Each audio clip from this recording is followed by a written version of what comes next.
रघुपति राघव राजा राम, पतित पावन सीताराम। रघुपति राघव राजा राम, पतित पावन सीताराम। सच्चिष्याते पावली ज्ञानवरे.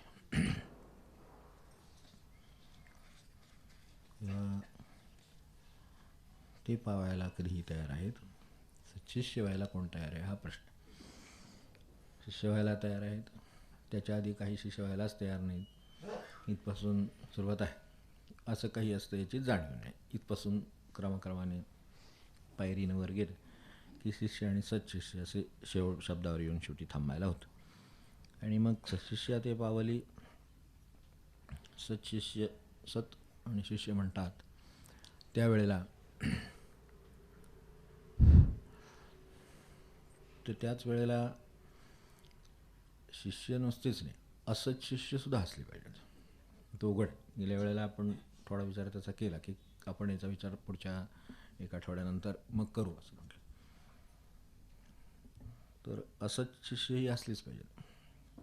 शिष्य म्हणजे ज्याला काही मिळवायचं आहे आणि त्याला मिळवण्याची तेवढी शक्ती नाही, आणि त्यासाठी जी शक्ती त्याच्याकडे आहे त्याच्याकडे जो जातो आणि ते तो मागतो, तो त्या अर्थाने शिष्य. तर अगदी शाळेत जसं आपल्याला ते त्या विषयाचं ज्ञान नाही, त्या वर्गाचं काय अपेक्षित आहे ते ज्ञान नाही, म्हणून आपण तिथे गेलो. त्या अर्थाने तिथे त्या गुरूंच्याकडे गेलेला तो शिष्य आपल्या साध्या भाषेत आहे म्हणून विद्यार्थी म्हणायचा. तर तसं तो विद्या मिळवू इच्छितो, तसा हा काही मिळवू इच्छितो जे मिळवण्याची शक्यता त्याच्याकडे स्वतःकडे नाही आहे, आणि ती ज्याच्याकडे आहे त्याच्याकडे तो गेला.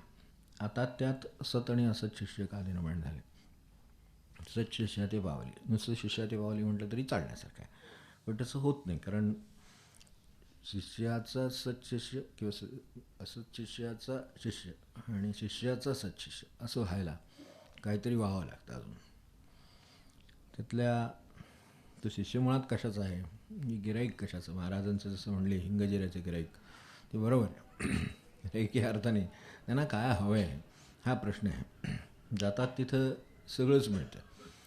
सगळी प्रपंचच ज्यांनी उभा केला आहे त्याच्या दुकानात काही प्रपंचातल्या वस्तू नाही आहेत असं नाही, त्या आहेतच. मागणारा काय मागणारा हा प्रश्न आहे. तसं केशर कस्तुरीही आहे, तसं मेवा मिठाई आहे, पण त्याला जर जे हवं आहे ते काय आहे याच्यावर ते सत आहे का असं ते हे अवलंबून आहे. आणि स्वाभाविकपणे असं होतं का हा पण प्रश्न आहे की सर्वसाधारणपणे माणसाला या गोष्टी म्हणजे ज्या खरं तर सांगायच्या ज्या असत आहेत त्या सत वाटतात, ही पण गोष्ट खरी. पुढे उत्तर दिलंच आहे की क्रमाक्रमानं मनुष्य जातो असं म्हटलं पुढे.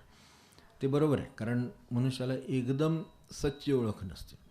एकदम जे खरं आहे शाश्वत आहे वगैरे अशी काही ओळख नसते.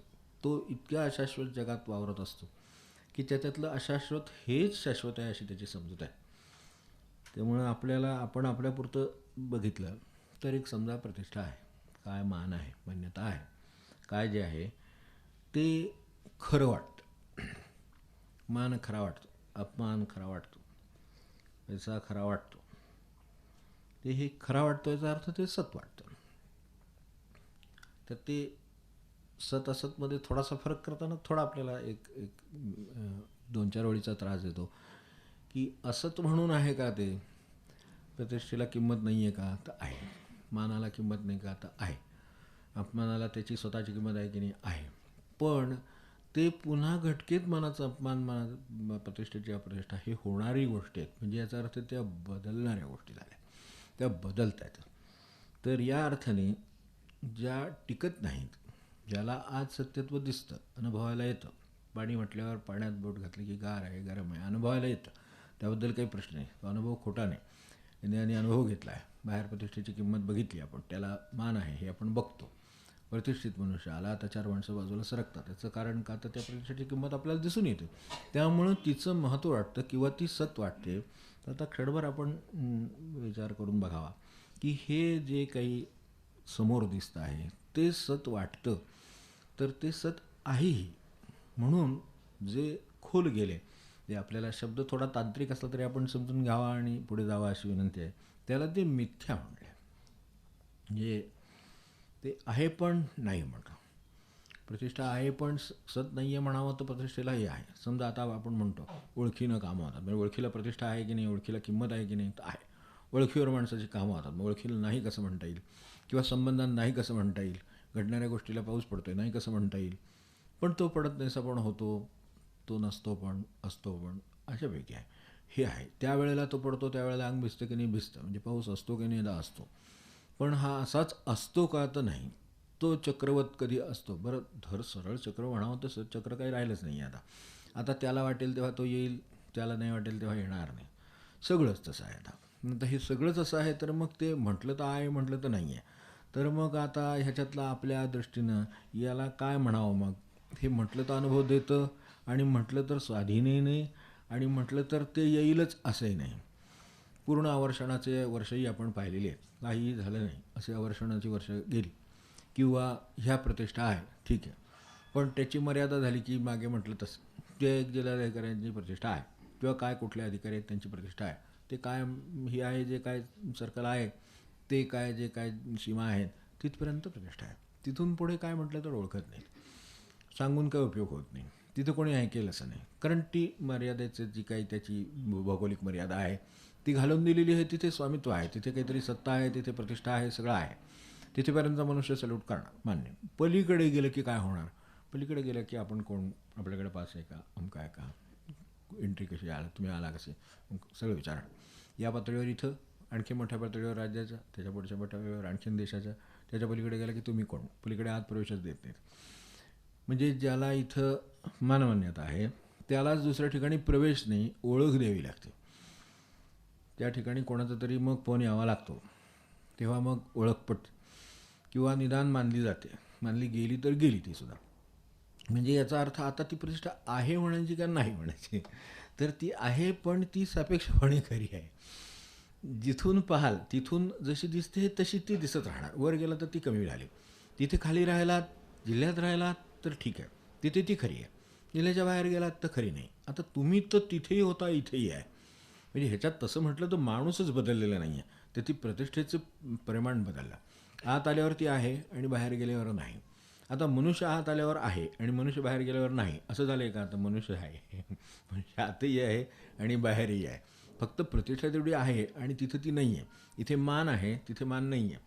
तर हे अर्थाने हा मान सती म्हणावा का असत म्हणावा, तर तो मिथ्या म्हणावा. आता तो त्या अर्थाने ज्याच्यात मिश्रण तयार होतं, आणि ती काही काळासाठी कुठल्या तरी संदर्भात, कुठल्या तरी, म्हणजे आता हे भौगोलिक म्हटलं तसं भौगोलिक संदर्भात तेवढ्यापुरतं खरं आहे. कुटुंबात एखाद्याला मान असेल तर कुटुंबापुरतं आहे, दुसऱ्या कुटुंबात गेला की ते म्हणतात बरं या बसा, याच्यापेक्षा जास्त मान नाही आहे. तर त्याचं कारण का, तर ते बदललं. जसं कुटुंबातलं आहे, जसं घरातलं आहे, जसं बाहेरचं आहे, समाजातलं आहे, तसं त्या त्या ठिकाणी तेवढं तेवढं आहे. या अर्थाने ते असंच ठरतं. तर हे असंच ठरतं याची ज्याला जाणीव असते त्याला सच्ची जाणीव होण्याची शक्यता आहे. ज्यांनी मिथ्या म्हणून जग ओळखलं त्याला सत्य म्हणून जग काहीतरी आहे याची कल्पना येईल. पण तो जर असाच वावरला समजा की सतच आहे, जिल्ह्याच्या बाहेर गेला तरीसुद्धा तसाच वागला समजा, तर त्याच्या पदरी अपमानच येईल. कोणी ओळख देणार नाही, कोणी मान्यता देणार नाही, कोणी विचारणार नाही. असं सगळं झालं म्हणजे मग माणसाला अस्वस्थता येते. खरं सांगायचं ना तर त्यांचं जिल्ह्याच्या बाहेर गेल्यावर जे होत असेल ते आपलं घराच्या बाहेर गेल्यावर सुद्धा होतंच की. घराच्या बाहेर गेल्यानंतर नाही कोणी मान देत. आता पाहुण्यांच्यात ज्याला ज्या पद्धतीनं मान आहे त्या पद्धतीनं दुसऱ्या ठिकाणी गेल्यानंतर असेलच असं नाही, स्वाभाविक आहे ना, कारण मग ते मिथ्याच आहे मुळामध्ये. त्यामुळे ते काही वेळेला सत राहणार, ज्यावेळेला इथे राहिलं त्यावेळेला सत आहे, तिथे गेलात की सत नाही. मग आता ह्या सगळ्या ज्या सत्ता म्हणून चाललेल्या आहेत किंवा जे म्हणून चाललेले ज्याला मान्यता आहे ते कितपत खरं आहे, तर ते खरं आहे पण ते एवढंच खरं आहे. ते एकदा तेवढी कुटुंबाची किंवा कशाची काय ती मर्यादा ओलांडली की ते असत होऊन गेलं. ह्या संघटनेत आहे, मान्यता आहे. दुसऱ्या संघटनेत गेला की आपण कोण म्हणून विचारतो, म्हणजे काय झालं, ही आहे मान्यता आहे पण तिला ती त्या मर्यादेत मान्यता आहे, म्हणजे त्याचा अर्थ त्या मर्यादेत ते खरं आहे.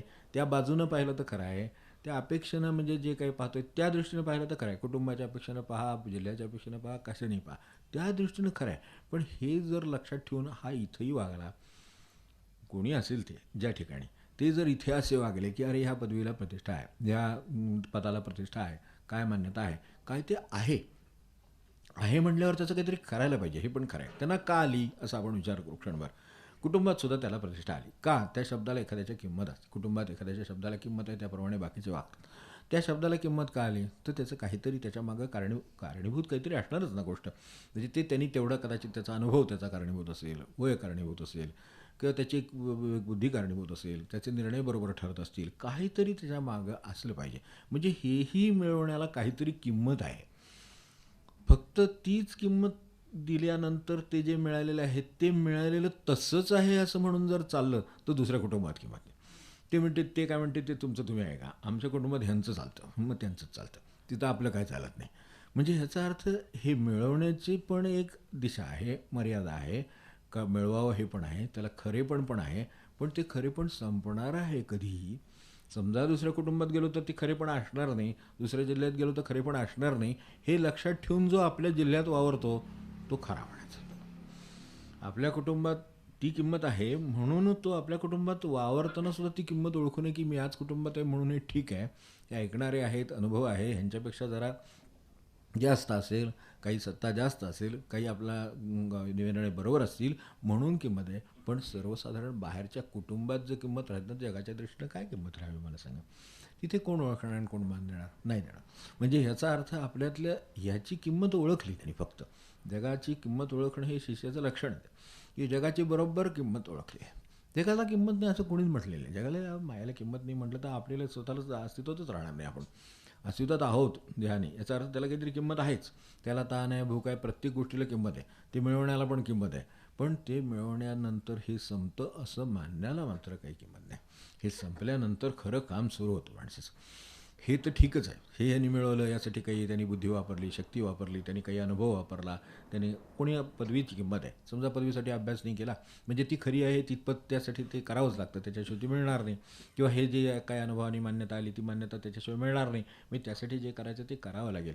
पण हे असंच आहे आणि आता ती मान्यता माझ्याकडेच आहे असं जर समजूत राहिली तर एका क्षणात ती मान्यता खाली आणणारं घरातच काहीतरी घडून येतं. आपल्याला काही मत राहत नाही शब्दाची. असं होऊ शकतं. याच्यावरनं बाहेर जायला लागतं असं पण नाही, घरातसुद्धा असं होतं. तर ते जिल्ह्याच्या बाहेर जायची गरज आहे अशातला काय भाग नाही. इथल्या इथंसुद्धा ते वरकरणी किंमत दिली जाते आणि काय करायचं ती केलं जातं. मग त्यावेळेला त्या शब्दाची किंमत काय राहते, काय नाही राहत. म्हणजे ह्याचा अर्थ ओळखून असावा की ह्या मर्यादेमध्येच ह्याला अर्थ आहे. आता हे ज्याला कळलं त्याला ह्यातलं असत पण कळलं, मिथ्या पण कळलं की अरे आहे बरोबर आहे, पण हे कसं आहे इथप्या मर्यादेमध्येच खरं आहे. जसं भासमान असतं सत्य, तसं भासमान आहे इथंच आहे. पण ह्याच्या पलीकडे ह्याची पुढे याला किंमत नाही आहे. ते कुठेही गेला. आपल्याकडे पूर्वी सुभाषितात जे म्हणत असं ना की विद्वान सर्वत्र पूज्यते, स्वदेशी पूज्यते राजा, ते बरोबर आहे. पण विद्वान सर्वत्र पूज्यते, कारण का त्या विद्वत्तेला तिकडेही किंमत आहे. म्हणजे देश ओलांडला तरीसुद्धा त्याची किंमत कमी होत नाही. त्या अर्थाने जी विद्वत्ता आहे तिला किंमत आहे असं म्हटलं. मग आता मला सांगा देश ओलांडला तर किंमत आहे हे बरोबर आहे. आणखीन एखादा देश ओलांडला आणि त्याच्यापेक्षा आणि एखादा विद्वान गाठ पडला तर त्याची किंमत खाली आहे. तिथे म्हणेल हे तर आमचं आधीच करून झालेलं आहे, ह्याच्या पलीकडचे आम्ही संशोधनात आहोत सध्या. मग आता तिकडे सुद्धा किंमत देतील, पण इथपर्यंत साधले म्हणून देतील, त्याच्या पुढचं आता आमच्याकडे साधले ते शिका म्हणतील उठेल असं होईल. म्हणजे ह्याचा अर्थ ती किंमत तिथपर्यंतच आहे. म्हणजे त्यातही पुन्हा हे सुभाषिताच्या भाषेत जरी बोललं तरीसुद्धा स्वदेशी पूज्यते राजा हे जसं जिल्ह्यात सांगितलं तेच त्यांनी ते सांगितलं, सुभाषिताच्या भाषेत सांगितलं. आणि विद्वान सर्वत्र पूज्यते म्हणले. पण विद्वत्तेची किंमत पण आपल्याला कळते. आज विद्वत्तेला किंमत आहे असं म्हणणं धाडसच आहे म्हणजे एकंदरीत. तर त्या अर्थाने विद्वत्तेला किंमत नाही, कारण ती विद्वत्ता एक तर भौतिक विद्वत्ता असेल तर त्या विषयापुरती असेल तर ती खोटी ठरते. तिकडे गेलं परदेशात दुसऱ्या ठिकाणी तर तिथेही तिचं मान्यता तिला असेलच असं नाही. त्याच्या पलीकडचा विद्वान आला की ते म्हणतात बरं आहे तुम्ही या. थोडक्यात असं होतं. म्हणजे हे त्याही ठिकाणी पुन्हा परत कुठेतरी लटकं पडतं. तर हे लटकं काय पडतं, ते मिथ्या आहे ते लटकं पडतं, जे असत्य आहे ते नाहीचं होतं. तेव्हा ह्यात जे असत्य आहे ते नाहीचं होणार. आता क्षणभर आपण थोडा विचार पुढे करत गेलं तर हे मिळवण्यासाठी आपल्याला गुरूंचं काय शिष्यत्व करावं लागलं. विद्यागुरू, मी अगदी शाळेतलं म्हणतो, तो विद्यागुरू त्यांनी ती पदवी ही मिळवून दिलं. त्यासाठी त्यांचं शिष्यत्व करावं लागलं. याला सत्यत्व जेवढं पदवीला आहे, जेवढं विद्वत्तेला आहे, तेवढं शिक्षणाला आहे, तेवढंच आहे त्याला. तर त्या अर्थाने त्याला आहे, त्याप्रमाणे ते करावंही लागलं. तसंच ही सत्ता मिळवण्यासाठी काय समजा परीक्षा असेल तर ती द्यावी लागली. तेव्हा तिथे काही उगाच काही अधिकारी झाले नाहीत, त्यांनी काहीतरी अभ्यास केला असेल, काहीतरी कसोट्या दिल्या असतील, परीक्षा दिल्या असतील म्हणून ते तिथपर्यंत पोहोचले. अगदी साध्या पातळीपासून मोठ्या कुठल्याही पातळीपर्यंत त्या ठिकाणी त्याच्यासाठी जे करावं लागलं ते त्यांनी केलं. म्हणजे ते करण्याला किंमत नाही असं नाही, तो करणार आहे त्याला किंमत नाही असं नाही, जे मिळतं त्याला किंमत नाही असं नाही. फक्त त्याची मर्यादा लक्षात ठेवण्याचा जे पुढचा भाग आहे तो कुठल्या शिक्षणात येत नाही, ही अडचण. आणि ह्यांना अडचण येते ती काय आहे, तर ही अशा तऱ्हेनं आता इथे त्या विद्वत्तेसाठी विद्यागुरूचं शिष्यत्व पत्करलं नाही का. ते भले पहिलीत असो नाही तर दहावीत असो नाही तर आणि काय ग्रॅज्युएशनला असो कुठेही असो, त्या त्या ठिकाणी ते शिष्यत्व पत्करलं. आपल्याला सगळ्यात उत्तम पदार्थ येत नाही, कोणी करतो त्याचं शिष्यत्व पत्करतो साध्या भाषेमध्ये आणि त्याच्याकडून शिकून घेतो, तेव्हा तो आपल्याला यायला लागतो. मग तुम्ही त्याच्यात माहेर झाला, ठीक आहे, त्यामध्ये अगदी तज्ज्ञ आहे. त्या तज्ज्ञतेची किंमत किती, त्याच्यापेक्षा अधिक चांगला करणारा कोणी भेटला नाही तर, किंवा त्याच्यापेक्षा दुसरा चांगला पदार्थ निघाला नाही तर तोपर्यंत आहे. त्याच्यापेक्षा दुसरा निघाला की ह्या जे काही ज्ञान होतं त्याची किंमत कमी झाली. म्हणजे आहे, पण अशी टप्प्याटप्प्यानं आहे, तेवढीच आहे. आणि त्याच्या पलीकडे जर आहे असं एक जो भ्रम काय होतं की कळायला लागलं, समजा मला अगदी स्वयंपाकातलं कळायला, समजा काय डिग्रीतनं एखाद्या विषयाबद्दल कळायला लागलं, किंवा हे सांगितलं तसं सत्तेचं कळालं, हे सगळं कळालं, तर मला सगळंच कळालं असं वाटायला जे लावते ती माया. की मला आता सगळं ज्ञान जरा आज कसं होईल संघाच्या या एवढ्याच ह्याच्यामध्ये पार्टिकलमध्ये ते ज्ञान होणार कसं सगळं. तर ते त्या त्या विषयापुरतं ठीक आहे. मग हे ज्यांनी ओळखलं त्याला त्याची जाणीव होते. जी महान माणसं शास्त्रज्ञामध्ये सुद्धा होऊन गेली, ते समुद्राच्या काठावर त्यांनी सांगितलं नाही, या वाळूच्या कणा एवढं सुद्धा ज्ञान मला नाही, अख्खा महासागर समोर पडलेला आहे. हे म्हणणारे शास्त्रज्ञ आपल्याला माहिती आहेत ना, की ज्यांनी आज जगाला दिपवलेलं आहे, एवढं संशोधन केलं, त्यांना सुद्धा असं वाटतं की हे कणा एवढं ज्ञान नाही, वाळूवर फिरतोय त्यातल्या एखाद्या कणा एवढं ज्ञान नाही. म्हणजे त्यांना त्यांच्या ज्ञानाबरोबर नसलेल्या ज्ञानाची किंवा कितीतरी शिकायच्या राहिलेल्या गोष्टीची अज्ञानाची जाणीव आहे केवढी तरी. आणि हे जे मिळवलेलं आहे ते पुन्हा अशाश्वत आहे ह्याची त्यांना जाणीव आहे. आपण वैज्ञानिक शोधांच्या बाबतीत म्हणतो तसं की ते 70 साली असं होतं, पण आता तसं नाही आहे असं 90 साली सांगितलं. आता 90 सालचं 2010 सांगितलं की हे काही खरं नाही आहे, हे तुम्ही काय त्यावेळेला मी म्हटलं होतं. आपण अगदी मोठे हे वसानकडं नामकन तमकं सांगणाऱ्या मंडळींचे आपण संशोधनं पाहिली असतील, किंवा हे सगळे आज जे नॉवेल लॉरेट झाले त्या मंडळींनीसुद्धा परस्पर दोन विरोधी सिद्धांत मांडणाऱ्यांना एकाच वर्षीचं नोबेल मिळालेलं आहे. ही पण गोष्ट खरी, एकाच वर्षी नोबेल मिळालं. दोन परस्पर विरोधी सिद्धांत आहेत आणि ते एकाच वर्षीचं नोबेल त्यांना मिळालेलं आहे. आणि ते नोबेलच्या समारंभातच दोघांची गाठ पडली. त्यावेळेला परस्पर विरोधी सिद्धांत आपण मांडलेले आहेत आणि ते आपापल्या परीनं प्रत्येकाने बरोबर म्हणून सिद्ध केलेत. आता काळाच्या कसोटीत काय झालं तर त्यातला एक सिद्धांत पुढे खरा ठरत गेला आणि एकाला मागे घेणं भाग पडलं, कारण त्याच्या विरोधी अनुभव दुसरीकडे यायला लागले. तेव्हा जेव्हा पुराव्याने ते विरुद्ध ठरलं तेव्हा ह्या ज्ञानाची अवस्था अशी आहे की नंतर त्यातला एक खरा ठरत गेला, आता तोही अंतिम आहे असं काही नाही आहे, तोही पुन्हा अजून बदलक्षम आहे, अजून त्याच्यावर संशोधन होणार आहे आणि ते झालं की परत काहीतरी नवीन सापडणार आहे. ह्या ज्ञानाची आपल्या स्थिती मला सांगा, जी अगदी स्वयंपाकघरातल्या पदार्थापासून वाटलं तर आपण सुरुवात करा, सत्तेपर्यंत जा आणि ह्या जी ज्ञान म्हणून आज ज्याला मोठी मान्यता आहे तिथपर्यंत जा. प्रत्येक ठिकाणी आपल्या लक्षात येईल की अरे हे काहीतरी असंच ठरतं पुढे. असं ज्ञान आहे का की जे सुरुवातीलाही सतच होतं, आत्ताही सतच आहे आणि शेवटीही सत आहे. त्याची ज्यानं कास धरली तिथेही कुठेतरी त्याला कुणाकडे तरी जावंच लागेल. त्या अर्थाने जो तिथे जाईल आणि ते ज्ञान शिकून घेईल. यात आत्ता आपण आरती म्हटली, चैतन्यात्मक तुझीच होती प्रेमळ संगती. ती कधीपासून होती, जन्माला आलो तेव्हापासून होती. वास्तविक त्याच्या साह्याने किंवा त्या आधाराने आपण हे सगळं ज्ञान, प्रतिष्ठा, काय वैभव, काय आपली शब्द मान्यता, अमकं तमकं सगळं मिळवलं. त्याच्याविषयी आपल्याला ज्ञान कुठे मिळालं? ज्याच्या साह्याने हे सगळं मिळवलं तो देहात वावरला म्हणून, तो देहात वावरला नाही की शून्य. आपल्याला माहिती आहे की त्याच्या पुढं काही त्याचं शिल्लक राहत नाही. मग हे ज्याच्यामुळं वावरलं, चैतन्यात्मक तुझीच होती प्रेमळ संगती आणि भानतेचे मग आता जर आलं असेल तर मग ते नित्य टिकण्याचा प्रश्न आला पुढे. भान कधीतरी येतं की हे काही खरं नाही, माणसांना का वाटत कधीतरी काहीतरी घडलं म्हणजे असं वाटतं हे काही खरं नाही, हे काही खरं नाही हे वाटतं, पण ते त्या दिवशीच वाटतं. दुसऱ्या दिवशी पुन्हा हे सगळं खरं वाटतं परत पहिल्यापासून. म्हणजे अगदी परत पहिलीत बसावं तशी अवस्था होते. परत एकदा चांगला गेलेला असतो वर अगदी वरच्या वर्गापर्यंत, पण पुन्हा एकदा परत येऊन पहिलीत बसतो, हे सगळं खरं आहे. अरे सगळं खरं आहे का काल रात्री आपल्याला हे खरं नाही कळलं ना आता, मग आता आपण परत तिथून पुढे नको का जायला काय खरं आहे ते बघायला.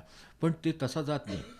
तिचे भान जरी आलं तरी ते टिकेल ह्याची खात्री नाही आणि त्याच्यातून मनुष्य पुढे जाईल ह्याची खात्री नाही. की अरे माझ्या जिथे कसून मला कळतंय तिथपासून एकच गोष्ट सत ठरली, ती म्हणजे चैतन्यच माझ्यातलं सत ठरलं.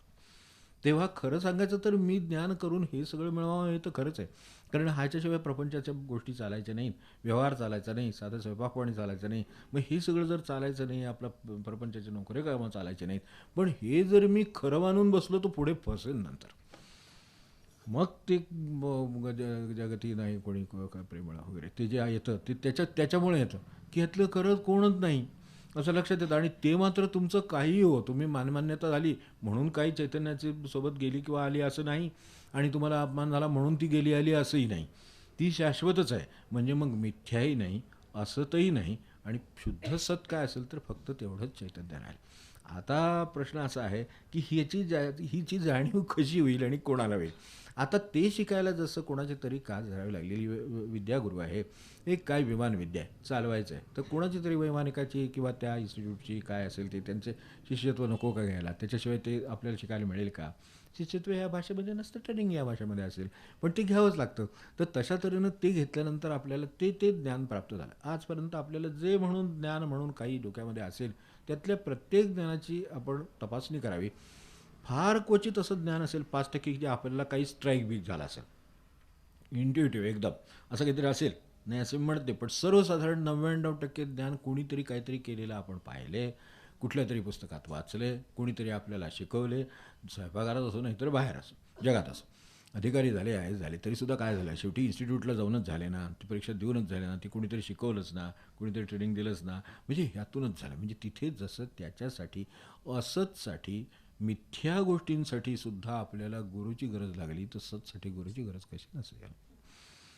जे कायम टिकून राहणार, जे माझ्याबरोबर माझ्या माझ्या नकळत अस्तित्वात आहे, मला त्याची जाणीव पण नाही की कुठल्या क्षणी चैतन्य या शरीरात प्रवेश केला आणि ते वावरायला लागलं, आणि ते आजही मी कितीही वर्षाचं असेल, 50 असो, 10 असो, नाही तर 70 असो, अजूनही ते तसंच वावरत आहे. आणि ते वावरते म्हणून सगळा व्यवहार चालला आहे. मग ह्याच्यातलं ज्या अर्थाने, म्हणून सत्शिष्य हा शब्द फोडण्यासाठी, हे सोडवण्यासाठी आपलंही चाललेलं आहे. तर मग हा शब्द सुटताना काय सुटेल, तर मिथ्या सुटेल, असंच सुटेल, कारण ते सुटणारच आहे. मी धरून ठेवलं तरी काळे राहून घेईल. आपण एखादी गोष्ट सत्य समजा, समजा अगदी एखाद्याला नोकरी सत्य मान्य आहे. नोकरी मिळवण्यासाठी खूप कष्ट केले, क्लास घेतले, अमुक केलं तमुक केला, अभ्यास केला, पास झालो, नोकरी लागली. ती काय काय जेवढी वर्ष मिळाली तेवढी केली, 25 वर्ष केली असतील, 35 वर्ष केली असतील. 35व्या वर्षी ती 68 ठरते, कोणाची 98 ठरते, कोणाची 55 ठरते, कोणाची 60ला ठरते. पण 60ला दुसऱ्या दिवशी ती असत होऊन जाते. सहीला आपल्या किंमत नाही, ज्या सहीशिवाय कागद हलत नाही त्या सहीला नंतर किंमत नाही आहे. पण ही गोष्ट आधी सह्या करताना जर लक्षात आली तर बरं होईल की नाही, मला सांगा. सह्या करताना लक्षात येत नाही, यालाच भ्रम म्हणतात मायेचा. हे शब्द मोठे पण अनुभवायला येणार आहेत. आज त्या सहीशिवाय कागद हलत नाही, आज त्या सहीनं एखाद्याला नोकरी लागते, एखाद्याची नोकरी जाते, हे सगळं होतं. पण हे करीत असताना मला खरी सोबत, मला खरं सत्यत्व कुठलं आहे ते सतत जर लक्षात असेल, तर ही सही आज हिला किंमत आहे. उद्या ह्याने हातात पत्र ठेवलं, 60 वर्ष पूर्ण झाली, बरं या म्हणले, 1 तारखेपासून त्या सहीला किंमत नाही. हे आपण ओळखून असलेलं बरं की नाही, मला सगळं सह्या कराव्या, कामं करावीत, चांगली करावीत, अगदी शुद्ध करावीत, जास्तीत जास्त जेवढं काय सात्विक असेल ते करावं, हे सगळं खरं आहे. पण लक्षात हे ठेवावं की ह्याला पण असत पण प्राप्त होणार कधीतरी. या सत्तेला कदाचित आपल्या हातात, आपल्याला माहिती असेल की हे अनेक वेळेला असं होतं की सत्तेच्या पदावर मनुष्य असतो आणि त्याची त्या दुसऱ्या दिवशी तो जे निर्णय घेणार त्याच्यावर ते सगळं झालेलं असतं. बराच काही काय आज त्या दिवशी संध्याकाळी त्याची बदली होते आणि संध्याकाळी त्याला 5:30ला ऑर्डर मिळते, उद्यापासून तुम्ही तिकडे हजर व्हा. आता दुसऱ्या दिवशी जे कामं करायची, सह्या करायच्या ठरवलेल्या आहेत, त्याला इकडे घालव, त्याला तिकडे ठेव, इथं जा, पाठव अमकं करू, काहीही करता येत नाही त्यातलं, कारण आता त्या पदावर नाही. त्याच्यावर कोणीतरी अजून सत आहे, त्याने उचललं ना हलवलं तिकडे नेऊन ठेवलं. आता इथे काही चालत नाही. जिथे सगळं चालत होतं, सहीशिवाय पान हलत नव्हतं, शब्दाशिवाय तिथे काम होत नव्हतं, तर तिथे आता काहीही काम शब्दाने करता येत नाही. तिथे जावा काय करायचं ते करा, पण इथं काय करता येणार नाही. हे जसं बदलतं, हे असत पण, हे मिथ्या पण लक्षात आणून देणं, हे खरं गुरूंचं काम चाललेलं असतं. मग त्यांच्याकडून आपल्याला हे शिकावं लागतं की खरं सतपण कशाला आहे. सत्शिष्य म्हटलं ते आपण असतचे शिष्य असल्यामुळं मागण्यासुद्धा असतच राहतात. त्या सगळ्या प्रकारच्या मागण्या त्यांना मान्य येते, त्यांना हे असं म्हणत नाहीत, त्यांना हे माहिती आहे. म्हणूनच पुढे म्हटलं आहे की आपण याच्यात क्वचित कोणी भाग्यवंत भक्तिबळे शिखरा येतं, असे क्वचित असे कुणीतरी एखादा भाग्यवंत असतो, तो उजतच जन्माला आला, तो घेऊनच आला आणि एकदम आपला जसा पक्षाचा मार्ग आहे तसा निघाला. तर क्वचित कोणी भाग्यवंत भक्तिबळे शिखरा जातं. परी क्रमाक्रमाने चालत बहुतेक जन. हेच खरं ना. आपली वेळ झाली आहे, पण क्रमाक्रमाने चालत बहुतेक जन. मग आता हे क्रमाक्रमाने चालणाऱ्यांनी काय लक्षात ठेवावं, आपल्यासाठी संदेश काय आहे? तर खरं सत काय आपल्यामध्ये होतं, आजही आहे आणि उद्याही तेच राहणार. राहिलं तर तेच, त्याचीच सोबत खरी. बाकीच्या ह्या कशाचीही सोबत कुठल्याही क्षणात कसल्याही कारणाने नाहीशी होऊ शकते. सत्य असं कधीही होऊ शकतं. ते माणसाचं होईल, सत्तेचं होईल, संबंधांचं होईल, कशाचंही होईल. आपण खूप संबंध सत्य मानला, एका क्षणात तो एका रात्रीत असत्य होऊन गेला, हे आपण बघतो. मग अशा तऱ्हेचे कितीतरी गोष्टी आपण सत म्हणून मानलेल्या आहेत आणि त्या मानून आपण आपले व्यवहार करतो. फक्त त्याला मर्यादित सत आहे एवढं लक्षात ठेव. आणि मग काय करायचं ते करू. सहीला किंमत आहे, बरोबर आहे, पण जी जाणार आहे हे लक्षात ठेवून करू. जाणार हे लक्षात आहे, तो दुसरं काहीतरी मिळवून ठेवलेलं असतं त्यांनी, की हे गेल्यानंतर माझ्याजवळ काय राहील, जे आज माझ्याजवळ आहे. मग त्या चैतन्योपासना म्हणजे ती. चैतन्योपासना शब्द आपण वापरतो तर एक ठिकाणी, पण खऱ्या अर्थाने चैतन्योपासना ही म्हणजे त्यांनी आता त्यातलं जे सत आहे तेवढंच फक्त लक्षात ठेवलं, त्याची उपासना कधी विसरत नाही, त्याची खऱ्या अर्थानं उपासना चालू आहे. तो सत शिष्य आहे. कारण तो ती उपासना कशी करावी. आता त्या चैतन्याचं आपण थोडंच काही करणार आहे, काय अशी वस्तू आहे किंवा बाहेर ठेवली आणि त्याचं काहीतरी करायचं आहे, काही करायचं नाही. त्या लौकिक गोष्टींना ते लागू होतं. ही अलौकिकच गोष्ट आहे. अलौकिकाचं गिऱ्हाईक नाही, विशालतेचं गिऱ्हाईक नाही. हे जे महाराजांना आहे त्या अलौकिकाचं कोण गिऱ्हाईक आहे, किंवा हे चैतन्य आहे आणि त्याचं मी काय करावं नक्की. ते मग ते शिकण्यासाठी जे गुरूंच्याकडे जावं लागतं त्यांना सद्गुरू म्हणतात. ते त्यातली चैतन्याची उपासना काय हे सांगतात, हे कशी करावी. आणि खरं सांगायचं तर तेवढीच करण्यासारखी हे नंतर लक्षात येतं. बाकीच्या लौकिक गोष्टी उरकायचे विषय आहेत. आपण काही काही वेळेला काही काही नातेवाईकांचे संबंध असतात, तर बाबा आपल्याला आता व्यवहाराने हे केलं पाहिजे. तर मनुष्य व्यवहाराने जे काय करायचं ना, ते काय असेल ते करतोय. तो म्हणतो हा व्यवहार आहे, आपल्याला पूर्ण केला पाहिजे. नाही केलं तर उगाच आणखीन जे काय त्रास निर्माण होणार, त्यापेक्षा हे परवडलं. मग त्या 2-5 हजार जाऊ देत, काय 2-4 तास जाऊ देत, काय दिवस जाऊ देत, पण ते एकदा पुरं करू म्हणजे पुन्हा शांतता झाली. असं आपल्याला अनेक संबंधामध्ये नातेवाईकात असो, नाही तर अनेक मित्र म्हणजे नाही तर काहीतरी लौकिकात असं करावं लागतं की नाही, पण ते लक्षात ठेवून तेवढं करतो आणि मूळ कामाला लगेच हजर होतो. ते जे सत्शिष्य आहेत ते मूळ कामाला लगेच हजर होतात. प्रपंच कोणाला चुकला नाही यातल्या, हे संबंधही कोणाला चुकले नाहीत. मिथ्या जगत आहे पण त्याच्यातच वावरतो, असत आहे त्याच्यातच वावरतो, ते कोणाला चुकलं नाही, ते त्यांनी करावं. पण ह्याचे लगेच बांध ठेवून आपल्या जागी परत, म्हणजे जे सावधान असतात ते पटकन चैतन्य स्वरूपाकडे परत येतात. आणि बेसावध आहेत ते तिथंच रंगलेले असतात. जे काय चाललेलं आहे मना अमकं तुमकं गप्पा त्याच्यातच रंगलेले असतात. तो दिवस कसा जातो हे पण त्याच्यात कळत नाही. दिवस कसा जातो हे कळत नाही. असं कसं चालेल मला सांगा. गेला ना तो, मागे घेता येईल का, काय कासरा आहे का मागे ओढायला खेचायला, काय आहे का आपल्याकडे, काय नाही. गेला तो गेला. मग गेला तो गेला. मग उरलेल्या काळात मी बिडवीन ह्याची काय गॅरंटी आहे आपल्याला. महाराजांजवळ हे ग्रस्त येऊन गेले, आपल्याला माहिती आहे की त्यांनी सांगितलं की ठीक आहे शेवटच्या क्षणी रामनाम आलं म्हणजे झालं ना, मग शेवटच्या क्षणीच घेईन. आपण ऐकलेलं आहे, शेवटच्या क्षणीच घेईन. महाराज म्हणले हे खरं आहे, हे म्हणतात ते बरोबर आहे. आणि शेवटच्या क्षणी खरोखरच त्यांचा शेवटच्या क्षण आल्यावर पण शेवटच्या क्षणी येणं कळणं, त्या क्षणी रामनाम येणं, त्या क्षणी बरोबर महाराजांनी धावून येणं, त्यांचं तोंड तिथे घाला म्हणणं, सगळं हे जे काय सगळं आहे हे सगळं त्यांना काय शक्य झालं हे विचारलेलं आहे. त्या क्षणी ते रामनाम घेत गेले, नाम घेत गेले, हे पण बरोबर आहे, पण नाम घेत गेले का गेले. त्या आयुष्यभर त्या वाचेद्या जिभेनं कधी असत उच्चारलं नाही म्हणून त्यांना हे शक्य झालं म्हणले महाराज. मग तशी का तयारी आपल्याला ह्या असंच जगात वावरायचं, मिथ्या जगामध्ये वावरायचं, एका हाताने एक म्हणायचं, एका हाताने दुसरं म्हणायचं, काय करणार. हे सगळे ह्याच्यात वावरायचे म्हटल्यावर हे करायला लागणार. मग आपल्याला काय करावं लागेल, असं शेवटच्या क्षणी आम्ही येईल अशा भ्रमात राहण्यात काय अर्थ नाही. आपलं ह्याच्यासाठी सावधपणामध्ये दे राम, तसं हे सावधानता आहे एक प्रकारचे, की बाबा आपण आपलं ह्यातलं काय करावं. म्हणजे ते महाराज जसं उलगडून दाखवलं महाराजांनी की, आणि ते त्यामुळं कळतं आपल्याला, सोपं होतं की कोणाच्या परमार्थ किती त्याची पात्रता असेल हे सांगता येत नाही. संतांना नेहमी नमस्कार करावा हे बरोबर आहे, त्यांच्या त्या बाबतीत प्रश्न येतच नाही. पण परमार्थ कसा कळणार आपल्याला, त्याचा किती पोचला आहे, की एक संतत्व म्हणून या अर्थाने परमार्थ आहे, तर तो त्याचा किती तो पुढे गेला हे आपल्याला कसं कळणार. मग ते कळत नाही म्हणून म्हणले सगळ्यांनाच नमस्कार करावा. कारण असलाच संतत्व होतं तर आपल्यालाकडनं चूक होईल आणि नमस्कार होणार नाही, तर त्यापेक्षा नमस्कार करावा हे चांगलं. म्हणून जे भेटेभूत हे तिकडे सिद्धांत म्हणून सांगितलं. म्हणजे जे त्याच्यातलं आहे ते ओळखलं त्यांनी, सत आहे ते ओळखलं, त्याला नमस्कार करीत गेले, आपलं कल्याणच झालं. समजा अगदी काही नसेल झालं तरी चैतन्य तरी वावरतच आहे ना. समजा आपल्याला नसेल संतत्व कळलं, हां ठीक आहे, पण तरीसुद्धा जे काय कळलं आणि आपल्याला थोडंच कळण्याची अवस्था आहे. कळण्याची अवस्था केव्हा आहे, ते व्हावं आणि ते होऊन ओळखावं, अशीच त्याची गत आहे. मग त्यामुळे तेही अवघड आहे. मग त्याच्यापेक्षा नमस्कार करीत जावं हे चांगलं सगळ्यांना. कारण त्या त्या ठिकाणी समजा तो आहे असं करीत धरू आपण नमस्कार करू. नमस्कार तो वाया गेला नाही, वंदन भक्तीच आहे ती, त्यामुळे तोही आपला फायदा झाला त्याच्यात. तर ती ज्यांनी कास धरलेली आहे, त्यामुळे ज्याची त्याची कास धरूनही दूर किती गेलो हे जे झालं त्याचं कारण काय, तर ह्याच्यातलं प्रत्येक गोष्ट मला सत वाटत गेली म्हणून मी तिची कास धरली. मग ते प्रपंचातल्या माणसांचे असो, संबंधांचे असो, आणखीन काय बाकी सत्तेचे असो, कशाचे पैशाचे असो, प्रतिष्ठेची असो, सगळ्याची मी कास धरून त्या त्या ठिकाणी गेले होते. असं ठरलं, घर बांधले पण त्यात राहता येत नाही, मनुष्य आहे पण वेळेला येत नाही, प्रतिष्ठा आहे पण तिचा उपयोग होत नाही, असं ज्यावेळेला लक्षात येतं त्यावेळेला कोणीतरी वेगळंच हे सूत्र हलवतं हे लक्षात येतं आणि ते खरं उपयोगाला पडतं. त्यावेळेला जी हाक मारलेली आहे त्यावेळेला नातेवाईक नाही, त्यावेळेला जवळचा नाही, अमुक नाही, शेजारी नाही, काही नाही, जो कोणी सांभाळतो तो बरोबर हजर होतो कुठल्या तरी रूपाने, आपली वेळ सांभाळली जाते. मग त्याचीच आठवण ठेवलेली बरी की हे तर करायलाच पाहिजे, तर ते व्यवहाराने करावा. पण ज्याचं सत्शिष्य हा शब्द कशावरून निर्माण झाला, तर तो असतचा शिष्य नाही, मिथ्याचा शिष्य नाही, प्रमाणाने जे करायचं तेवढं करतो, पण मुळात पुन्हा आपल्या जे सत शिकायचं आहे, ज्याचा अभ्यास करायचा आहे त्याच्याकडे परत येतो, तो खरा सत्शिष्य. त्या अर्थाने चैतन्याचा शिष्य आहे, त्या अर्थाने ही मूळ स्वरूप आहे त्याचा शिष्य आहे, ज्या अर्थाने भगवंत शाश्वत आहे त्या अर्थाने त्याचा शिष्य आहे. ते समजून घ्यायचा प्रयत्न करतो की हे आधीपासून आहे, हे आजही आहे, नंतरही आहे. नाम आपल्यातल्या कोणी जन्माला आला आणि नंतर कुठे जन्माला नाम आला असं नाही झालं.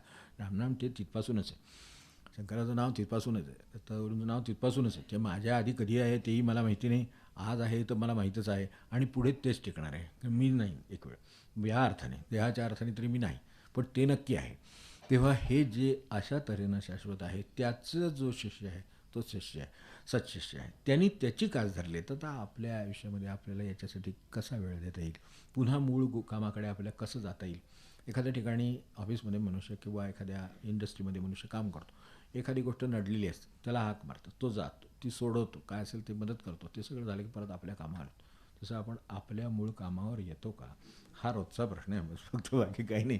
आपल्या मूळ कामाकडे येता यावं आणि मग सशिष्यते का पावली, तर त्यांना माहिती की हसतमध्ये मुरलेल्या लोकांना काय पाहून उपयोग नाही, ते आणखीन 4 गोष्टी मागतील, 4 मिळाले तर अजून 4 पाहिजेत म्हणतील. तेव्हा ह्यांच्या नादाला लागण्यात अर्थ नाही. त्याप्रमाणे ते त्यांना जेवढं काय करायचं तेवढं करतात आणि बाजूला होतात.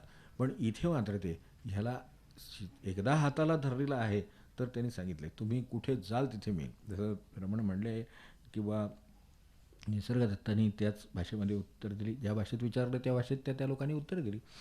तर ते म्हणले आम्ही नरकात जाऊ, आमच्या सहज कर्म पाहता एकंदरीत काही सरळ होईलचं दिसत नाही. ते म्हणले मी नरकात येईन, तर तुम्हाला घेऊन येणं एवढं माझं काम आहे, मी तुम्हाला सोडणार नाही, तुमची कसली अवस्था असू दे तिथून मी तुम्हाला घेऊन येणार आहे.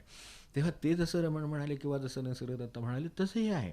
त्यामुळे ते त्यांचं एकदा फक्त एक आहे की ह्यांनी त्यांना धरून ठेवलेलं आहे म्हणून त्यांनी त्यांना धरून ठेवलं आहे. आपण त्यांना धरून ठेवा ते कळलं की सगळं आलं. आता या दृष्टीनं म्हणजे इथे आता आता समोरचं आहे, तर या अर्थाने त्यांना जे निवृत्ती म्हटलं ते निवृत्तीच आहेत खरं सांगायचं तर. ज्याची वृत्ती सतत प्रपंचामध्ये गुंतलेली आहे त्या आपल्यासारख्या माणसांना कळावं म्हणून हे खरं असतं की त्याचं फळ काय आहे. ही निवृत्ती आपण म्हणतो, ती निवृत्ती त्या अर्थाने आपल्याला लौकिक निवृत्ती माहिती. 58 झाली, 60 झाली, आता सांगितलं तसं, ते झालं की संपलं, त्याची सत्ता संपली, हे संपलं, पगार संपला, सगळं संपलं, मान्यता संपली, सगळे संबंधातलं हे संपलं, हे सगळं संपलं. हे आधीपासून भान देणारी जर गोष्ट काय असेल तर त्या अर्थाने ते, आणि त्या अर्थाने बाजूला होणारे आपलं जे काय तिथे कितीतरी रोल असेलच, काम असेलच, ते स्वयंपाकातही असेल, सत्तेतही असेल, ऑफिसमध्ये असेल, कुठे असेल, काम झालं की परत आपल्या स्थितीवर येणारी जी माणसं आहेत तीच टिकून राहिली. आणि कारण त्यांचा तो अभ्यास सातत्यानं सुरू आहे, हा अभ्यास आपला प्रपंचाचा आयुष्यभर सुरू आहे, त्यांचा त्याच्या बरोबरीनं त्याचा अभ्यास सुरू आहे. त्यामुळे तिथलं काहीही गेलं तरी त्यांना काही फरक पडत नाही, कारण मूळ अभ्यासाला जायला त्यांना उलटं ते म्हणतात आता जास्त वेळ मिळाला. उलटं निवृत्तीनंतर माणसाला या अर्थाने वाटलं पाहिजे की अरे वा आता मोकळा आहे की नाही. गृहिणीला असेल, पार्ट टाईम करणाऱ्याला असेल, त्याला असं वाटलं पाहिजे की अरे मला किती वेळ मोकळा मिळाला. ह्यानंतर त्यांना 8 तास ती काय असत असू नाही तो मिथ्या असो, काय असेल ते असो, ती करावंच लागतं, आपल्याला तीही करावं लागत नाही. किंवा जर निवृत्त झाला तर आता मला हेही काम राहिलेलं नाही, आता जे एकासाठी मला जावं लागेल तेही माझ्या मग आठ नाही, मग उरलेला वेळ मला सगळा देता येईल. जे काय असतील ती कामं करेन, देहाची असतील ती करेन, ते करेन, पण उरलेला वेळ मला सगळा मिळेल असं त्याला पटकन तिथे त्याच्या जागी येता येतं. आणि सत्पुरुष नेहमी वावरतात आणि पुन्हा आपल्या जागी चटकन जाऊ शकतात. हे त्याचं कारण तेच आहे. आपण त्या अर्थाने म्हणजे नुसतं शिष्य म्हणा तर आणखीन गोष्ट आहे ती चांगलीच आहे, पण त्याच्यापेक्षा सत्शिष्य होणं हे अधिक चांगलं आहे. कारण त्यांना ते कधीही प्रसन्न व्हायला तयार आहेत. पाहुणारे त्याचा अर्थ प्रसन्न होणं, ते कधीही प्रसन्न व्हायला तयार आहेत. पण मी माझ्या रोजच्यातून त्या सगळ्या विषयातून बाहेर यायला तयार आहे का? आपल्या जागी येऊन मूळ स्थितीला बसायला तयार आहे का? तर ते तयारच आहेत, ते बसलेलेच आहेत तिथं. म्हणून त्यांचं स्थान नेहमी हृदयस्थानी आहे, ते तसंच आहे, ते तिथेच असतं. ते आपल्याला जर भाना तिचे मग आले आता नित्य टिकवायची, ती एवढं फक्त प्रार्थना करायची.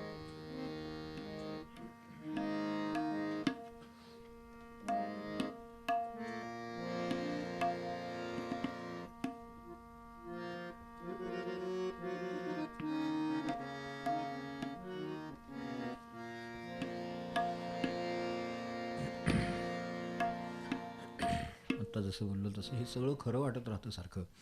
हे बाहेरचं ह्यालाच मायाजाळ म्हणतात. हे सगळं खरं वाटत राहतं. नाही आहे खरं पण खरं वाटतं, नाही आहे खरं पण खरं वाटतं. कधीतरी ते खरं नाही आहे ह्याचा झटका बसतो, पण एरवी ह्याच्यातून वीज चाललेली लक्षात राहत नाही. ती झटका बसल्यावरच कळते की आता आहे कारण तसं आहे ते.